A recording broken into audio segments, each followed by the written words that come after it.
This channel does not promote any violent, harmful, or illegal activities. All content provided by this channel is meant for an educational purpose only.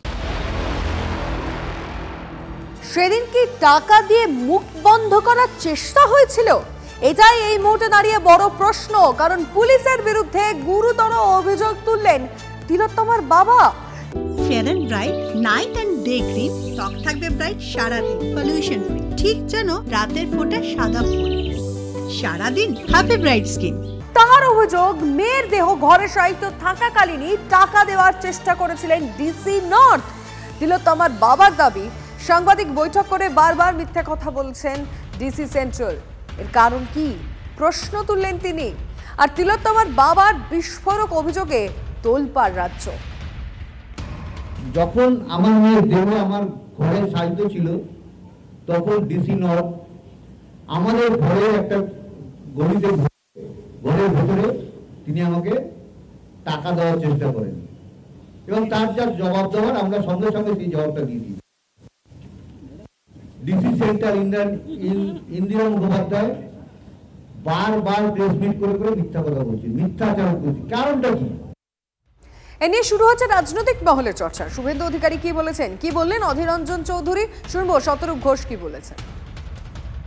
আমাদের doctor বোনের পিতৃদেব, তিনি যেভাবে আজকে তাকে গলিতে ডেকে নিয়ে গিয়ে মরদেহকে রেখে টাকার অফার করা থেকে শুরু করে ইন্দিরা মুখার্জির মিথ্যা স্টেটমেন্ট নিয়ে বলেছেন, মাথা ভাঙার ঘটনায় পুলিশের নিষ্ক্রিয়তা, থানার সামনে হওয়া ঘটনা আর নির্যাতিতার বাবার পুলিশের বিরুদ্ধে আজকে তাদের স্বরূপ উন্মোচিত করা, দুটো মিলে যাচ্ছে।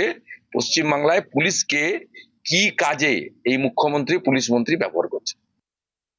যেদিন আমি নির্যাতিতার পরিবারের সাথে দেখা করতে গেছিলাম, দেখা করে এসে বাইরে আমি এ কথাটা বলেছিলাম, সেদিন তার বাবা মা আমাকে বলেছিল কথা, যখন মেয়েটার দেহ আছে পড়ে ঘরের মধ্যে, সেই অবস্থাতে বলেছিল পাশের ঘরে ডেকে নিয়ে গিয়ে যে আপনার টাকা দিচ্ছি, টাকা নিন, এটা নিয়ে বেশি দূর এগিয়ে না, আমাদেরকে যা করার করতে দিন। প্রথম দিন থেকে প্রেস কনফারেন্স করে একটার পর একটা মিথ্যে কথা বলে যাচ্ছে। বলছে নাকি সাদা চাদর দিয়ে ঘেরা ছিল, কখনো বলছে নাকি যে একজন তৃণমূল কংগ্রেসের এক কর্মীকে পরিচয় দিচ্ছে ফিঙ্গারপ্রিন্ট এক্সপার্ট হিসেবে। পুলিশ প্রেস কনফারেন্স করে একটার পর একটা মিথ্যে কথা বলে এবং সব কিছুকে ছাপিয়ে গেল আজকে এই অভিযোগ যে সরাসরি পরিবারকে টাকা দিয়ে মুখ বন্ধ করতে চেয়েছিল। এরপরও যদি একজন পুলিশ অফিসার গ্রেপ্তার না হয় এই গোটা কনস্পিরেসিকে সাজানোর জন্য, তাহলে আর আমরা বিচার বলতে কি বুঝবো, কার কাছে আর বিচার চাইবো আমরা? তিলোত্তমার মৃতদেহ হাইজ্যাক করা হয়েছিল। পুলিশের বিরুদ্ধে মৃতদেহ সৎকারের চাপ দেওয়ার চাঞ্চল্যকর অভিযোগ। তিলোত্তমার বাবার অভিযোগ, তারা দেহ রেখে দিতে চেয়েছিলেন, কিন্তু 300 থেকে 400 পুলিশ টালা থানা ঘিরে রেখেছিল। তারা সেখান থেকে ফিরে যান। বাড়িতেও শয় শয় পুলিশে ব্যারিকেড করে রেখেছিল, আর তার জেরে দেহ দাহ করতে দিতে বাধ্য হন তারা। তিলোত্তমার বাবার আরো অভিযোগ, শ্মশানের টাকাও নেওয়া হয়নি তার কাছ থেকে। 12টা থেকে বিকাল 7টা পর্যন্ত আমরা এই আরজিকর হসপিটালের প্রবেশে ছিলাম, কিন্তু হাসপাতাল কর্তৃপক্ষ এবং ঊর্ধ্বতন কর্তৃপক্ষ কেউ আমাদের সঙ্গে একটি কথাও বলেননি। আমরা দেহ রেখে দিতে চেয়েছিলাম, আমরা দেহটা রেখে দিতে চেয়েছিলাম, কিন্তু যে কোনো এত প্রেশার আমাদের তৈরি করা হয়েছিল সেই সময়। আমরা টালা থানায় গেছিলাম, টালা থানার সামনে আমরা 1 ঘন্টার উপরে বসেছিলাম। 3 থেকে 400 পুলিশ আমাদের ঘিরে সেখানে একটা এমন পরিস্থিতি তৈরি করে আমরা বাধ্য হয়ে বাড়ি ফিরে যাই। বাড়িতে গিয়ে দেখি 3 থেকে 400 পুলিশ আমার বাড়ির সামনে ব্যারিকেড করে দাঁড়িয়ে আছে। কিন্তু এই মতো অবস্থায় আমাদের আর কোনো কিছু করার ছিল না।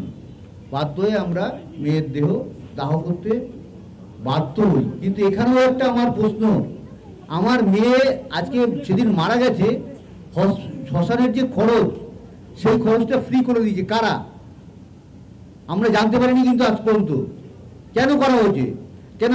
আমার মেয়ে আত্মার পরিতে খুব কষ্ট পেয়েছে যে লাস্ট শেষ সময় তো সে ভেবে গেছে যে আমার ভাবি এই কত টাকা ভাবি খরচা করতে পারলো না। কি মর্মান্তিক ছিল সেই দিনটা আমার কাছে। বিশিষ্ট চিকিৎসক সুবীর গাঙ্গুলি এই বিষয়ে কি বলেছেন শুনবো। অবসরপ্রাপ্ত পুলিশ কর্তা অরিন্দম আচার্য কি বলেছেন শুনবো। পুলিশের উপরমহল বিনীত গোয়েল ইত্যাদি তারা এত কথা বলছেন, তারা কি চালা থানার আইসি কেও তো সাসপেন্ড করে তার এগেনস্টে মানে অ্যাকশন নেওয়া উচিত ছিল বা তাকে জিজ্ঞেস করা উচিত ছিল। এসব তো কিছুই করেনি।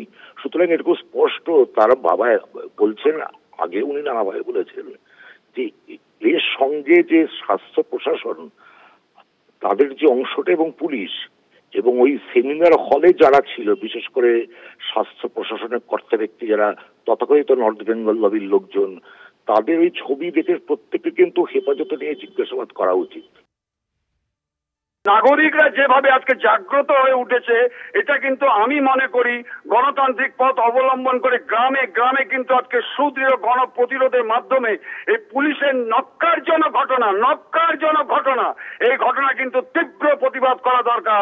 আরজিকর কাণ্ডের প্রতিবাদে সরব বিভিন্ন মহল। রাজ্য সরকারের পুরস্কার ফিরিয়ে সরব শিল্পীরা। এবার তিলোত্তমা কাণ্ডে সুবিচারের দাবিতে সরব শিল্পী সনাতন বিন্দা। রাজ্য চারুকলা পর্ষদের কার্যকরী সদস্য পদ থেকে ইস্তফা দিলেন তিনি। আসলে এটা এমন একটা অবস্থা হয়ে দাঁড়িয়েছে না, হ্যাঁ, এই যে আন্দোলনটা চলছে আমার বোন তিলোত্তমাকে নিয়ে, এখান থেকে আমি দেখছি যে রাজ্য সরকার ক্রমশ এটাকে ধামাচাপা দিতে দিতে একটা অন্য জায়গায় মনে করাচ্ছে। আমি একজন সচেতন নাগরিক, একজন নাগরিক হিসেবে আমি একটা সরকারি পোস্ট হোল্ড করছি দীর্ঘদিন ধরে, যদিও আমার ওখানে যাতায়াত নেই, কিছুই নেই, দীর্ঘদিন ধরে আমার কোনো ভূমিকা নেই, কিন্তু আমার মনে হয়েছে এখান থেকে সরে যাওয়া উচিত।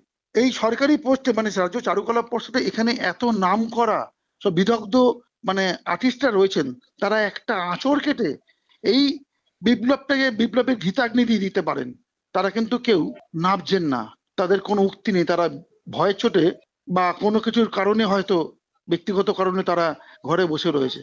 এদের সঙ্গে চলা যায় না।